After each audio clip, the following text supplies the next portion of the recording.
Good morning, good afternoon, good evening. That depends on where you are watching this video from. I'm not be smart, This video when I want watch, this one pay me well. This life, make everybody know, say nobody will not go die. But we they pray for God and long life and prosperity. You understand? The way some people say they behave. Imagine this woman husband after 24 years in Europe. He can't get whether na cancer be that what he get. He can't come Nigeria. Okay, he come Nigeria now. Make the kind of go hospital now. He said according to the woman say na Yozma people na key Yozma. He go hospital go see this man. They go drive van make comot because the Yozma mama na key Yozma. Yozma mama they find where want to kill the husband. Na she go bring juju come, bring this one come, bring that one come. This life e no worth wey person be say e go dey use people life, e go dey suffer people, or e go dey do wetin be say wetin no good. You understand? Your own pikin, the way me dey see this life, me no understand. The way mother go dey kill your pikin wey e born, and pikin go kill your mama. All this kind thing, mother go buy your pikin go buy your mama. All those kind of thing, e no good. Make they stop all those people they do bad. Make una stop all this bad thing. E no get where they carry on and they go. Make una watch this video. May I not talk too much. Please don't forget to like and share and follow this page for more information. Thank you. Bye. Look at my children. They have buried my husband. As I'm talking to you now, they just buried my husband. My husband, maternal family. They have buried my husband. They have happened because of property. Because they want to collect this property from us. That's the reason why they buried him in an undisclosed land. A mother, he spent 24 years in Europe. A mother spent 24 years in Europe. We are legally married. We did the church. The governor of Edo State, Governor Obaseki, you people should come to my rescue. I'm a widow with 4 children. Oba of Benin, everybody. Edo State, Nigeria, everybody come to my rescue. My heart is heavy. My heart is heavy. I'm a widow with 4 children. My husband died my husband was sick in Europe. They diagnosed him of cancer, and he was brought to Nigeria to find other means of treating him. They brought him to Nigeria. When they came to they brought him to Nigeria, his family, I never knew they had some conspiracy. I never knew they had other plans of killing him. So when they brought him to Nigeria, me and the auntie and some of the relatives, we went to the airport to receive him. We took him to Lutz, Lagos University Teaching Hospital. There in Lutz, we spent about 5 days there. Because the auntie and the mom and the relative, they saw their evil conspiracy, they could not achieve it there. They now discharged him from Lutz. They took him to Bagada General Hospital because of the auntie's connection there. Because the auntie have a little connection in Bagada General Hospital. So in Bagada General Hospital, we took a private ward where the family was coming to different kind of manipulation. The mother will come with different kind of medicine, water, spiritual medicine, and be putting on his body in the hospital. There are other clips I can even show to back up these clips that will back up this the nonsense, the manipulation in the hospital. In the hospital then, I was not begging them that please, this woman, they brought him from one of the best hospitals in Europe, that they asked him, they discharged him, that we should go take him to Nigeria to spend the remaining days with his family. That they should please release him, discharge him, let us take him to Benin to look for other means of treating him. The family they were not fighting me. They were, in fact, every day in the hospital, it was fight here and there, every day in the hospital.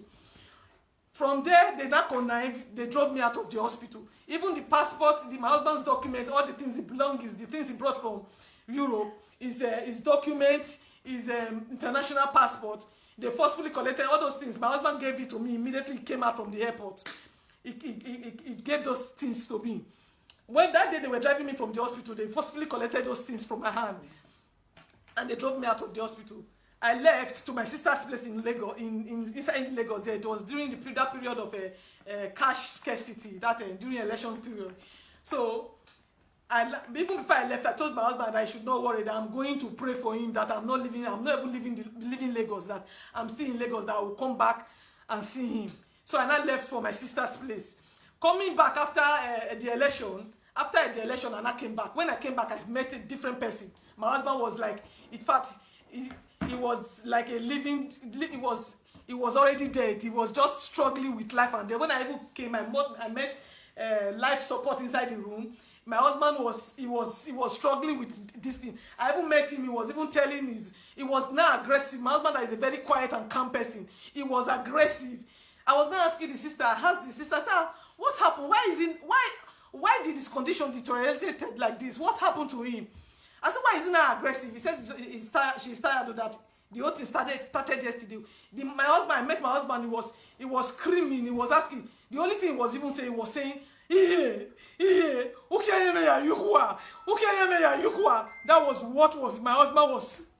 was what my husband was saying. As he was saying it to the mother. Even when they dropped me out of the hospital, the mother that was pretending that she was sick, the mother came to the hospital to say, have you seen where a sick person will come to the hospital to be nursing a sick person, taking care of a sick person? When they dropped me out of the hospital, because since my presence there, they could not achieve what they wanted to do. That was why, with the help of the auntie and the auntie's husband, one Mr. Chima, the auntie's husband, one Mr. Chima Wangogo, was the one that even stood his ground that I must leave the hospital.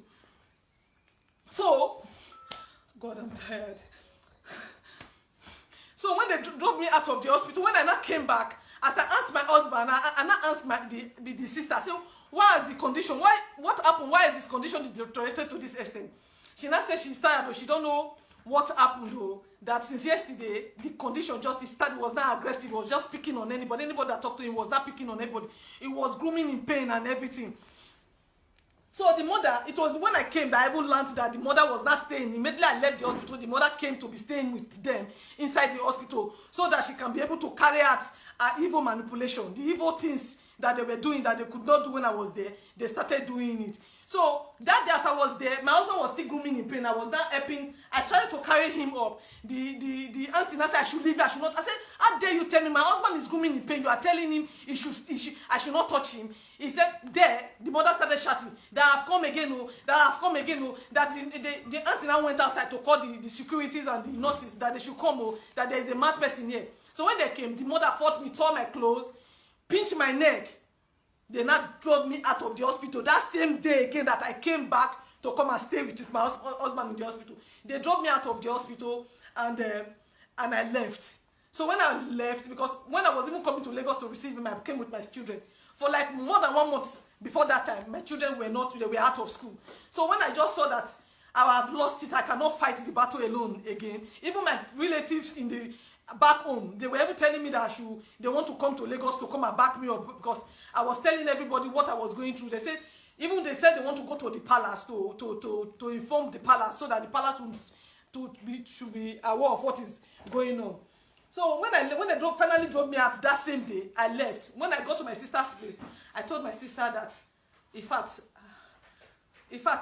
I cannot fight this fight again. Let me just leave my husband with these family people and go and take care of my children. So the following early morning, I left Lagos for Benin. I was on my way to Benin. On my way to Benin, okay, my husband's what they call is old student in this this thing. They came together. They said they want to send some delegates to come and see him, because the old student they came at the time they not said they want to come into it so that they can take him from that, because the hospital they later took him to is a general hospital. Even in the hospital there, the team of doctors comes several times to tell us that we should discharge this man from this place, that what they are giving to him here is palliative, that this is not a cancer center, that we should discharge him to a cancer center, or we should look for other means of treating him. That so anytime they come like that, not knowing, because anytime the doctors they come, the auntie will drive me and the sister that is there, we should leave. So all this while the doctors were coming, that was what the doctor was telling her, but we didn't know, because she's always driving us out of the room. But there was a particular day the nurses came, the doctors they came, she was not around. So the doctors now told her that, why is this man still in this hospital? We've told this woman, these people several times to discharge this man from this place. Why are you people still keeping this man here? So when she came, we passed the message. She was not angry that why will a doctor come and pass us message to patients and the relatives. So another time again, the team of doctors that came again. This time they met all of us inside the room. As they wanted to talk, the auntie now told the doctor that the doctor should wait, that we should excuse them before they start talking. The doctor now said, We cannot, because we came before and we met this lady. I believe this one is the wife, because they introduced themselves. And so there's no need of us excusing anybody. So the doctors, they now said everything they need to say that this man is not supposed to be here. What the auntie was not telling him, the auntie said, we know all hope for medicals have failed, but we are just banking on God for miracles. Then one of the doctors said, if you are believing God for miracle, you are not supposed to be keeping this man here. You are supposed to take him to a church or somewhere else where you can get access to pastors and the rest others. The auntie now said they should not worry that distance is not a barrier for healing. So when the doctors, they finally left, that after talking to us, when they left, I knelt that I was not begging this auntie. I said, please, auntie, please don't let this man die. Please, because of my children, please allow this man, let's discharge this man, take this man back to Benin, so that we can go and look for other means of treating him. That day again, we fought. That was the day, they fought me again. That was the day the auntie's husband that came, Mr. Chimon, Mr. Chima. She now came, the man that came that I must leave the hospital, that I am a negative energy. That was how they drove me out of the hospital. I left. Before I now came, the day I said I came, I met him in that bad condition. They fought me again that day I left. Before I now came, I was on my way from Lagos to Benin when one of the students, because I was supposed to bring the student to the hospital to come and see him, but because they cannot gather that, because of one thing or the other, when I left, I was on my way when the students now told me that they are at the gate of the hospital, that how can they reach me? And I told them I'm not in the hospital, but I directed them on how to get to the ward where my husband is. That was how they left. I was inside the bus going to Benin. So all the while, the friend where they were coming, another of the friend again, one Mr. Bright Idiado, my husband's very good friend, called me again and told me he was at the gate again, that I now told you, I saw some of the students, they have gone to see him, and I directed him to on how to reach my husband. It was this my husband's friend that got to the hospital, that now called me later again, that said there is a bad situation, that he came and he met a bad situation, that when he came, my husband has already passed on. Now my husband has already passed on. This is a man that, oh God, that my husband has passed on. I was on my way from Lagos. In fact, Nigeria, good people have believed. The palace of, you people should come to my head. Come and fight this fight for me. Because as I'm speaking now, after 2 weeks of my husband passing, nobody communicated to me. Nobody spoke to me. No member of the family spoke to me. Neither did they speak to my children to tell us my husband has passed on. It was my husband's friend that told me that day that my husband has passed on. Nobody talked to me.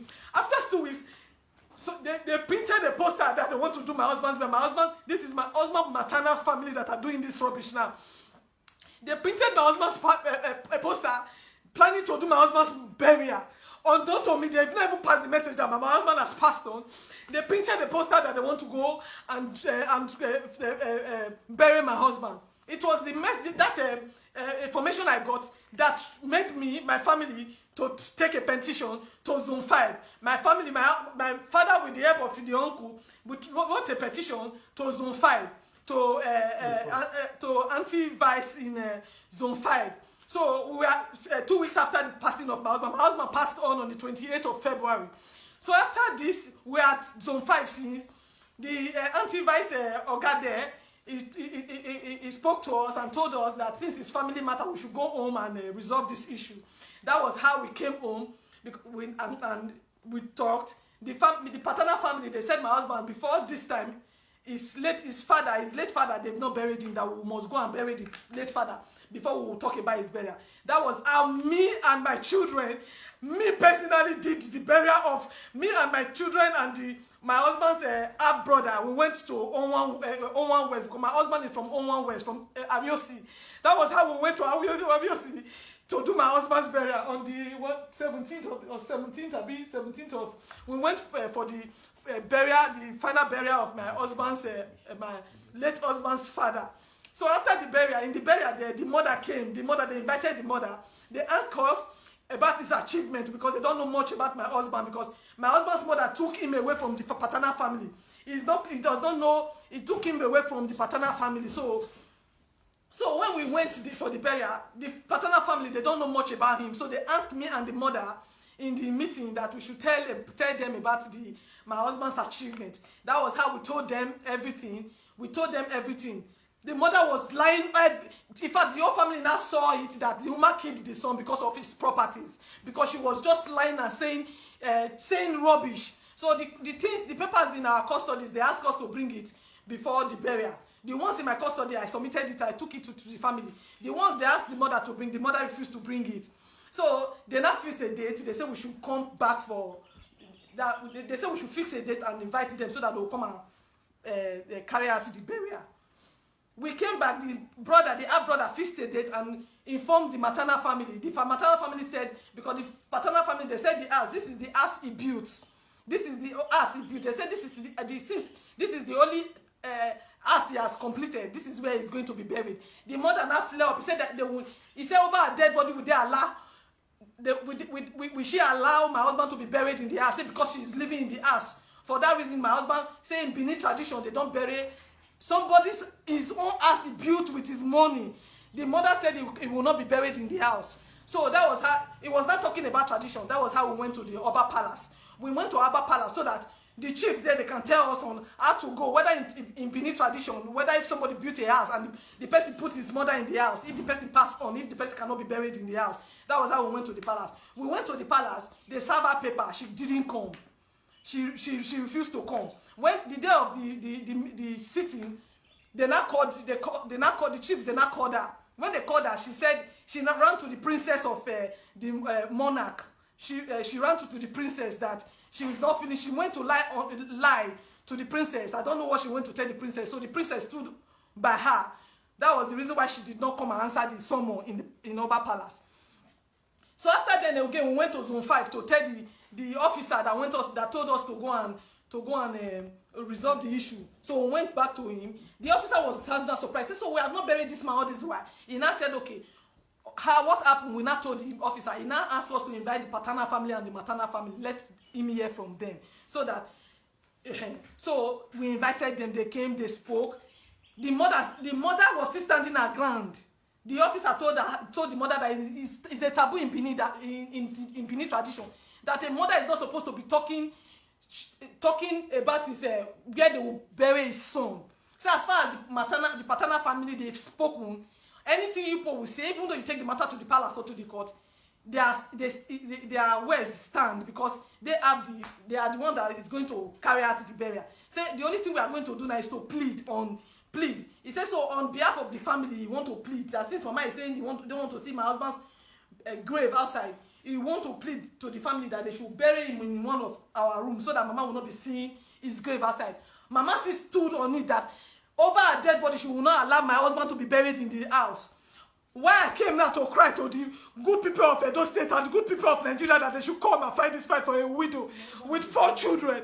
Widow with 4 children, because I don't know after today now, as I'm talking to you right now, today being what is today's date? Today being 22, my husband, 23 of August, today being 23 of May.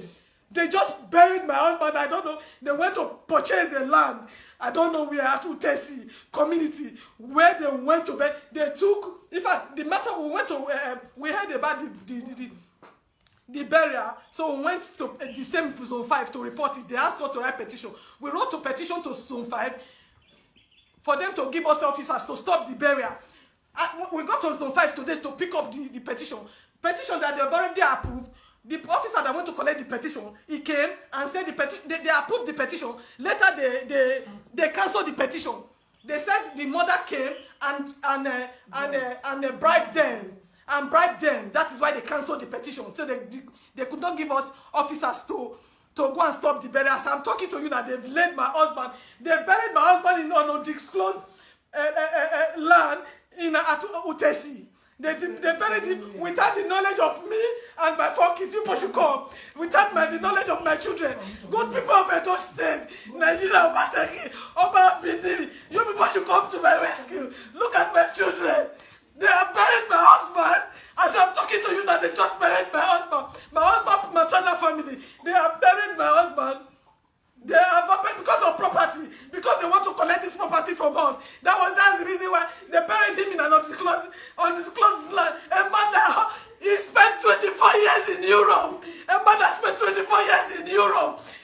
We are legally married. We did a church marriage. We did a court marriage. We did traditional marriage. Just look at our picture, our wedding pictures. We did everything. Please, you should come outside and see the kind of this They did not let. Please, my brother, come and show these people. Open this gate for me. Give me the key.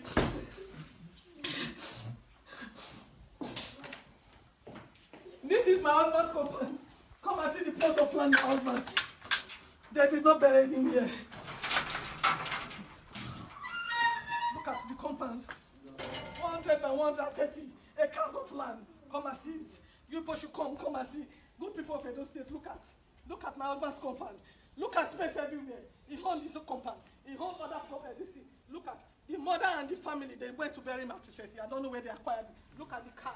When he bought it, after building this house, he asked the mother to park him. The mother said if he does not give him mobility, he will not come. That was how my husband bought this car for the mom. This car.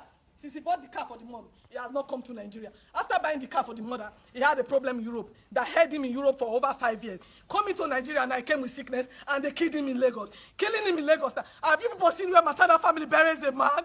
They bury me with legal. Look at the last picture we took before he left Nigeria. Look at it. The last picture we took together as a family before my husband left Nigeria left Nigeria. Look at my last baby. It was 7 months when my husband left. Come and see the child now. This child is going to 6 years now. The child is 6 years now. This child does not know the father. Nigeria, Edo State. Oh, God, look at the baby. Look at the baby now. The baby is a big boy now. The boy he have not seen the daddy.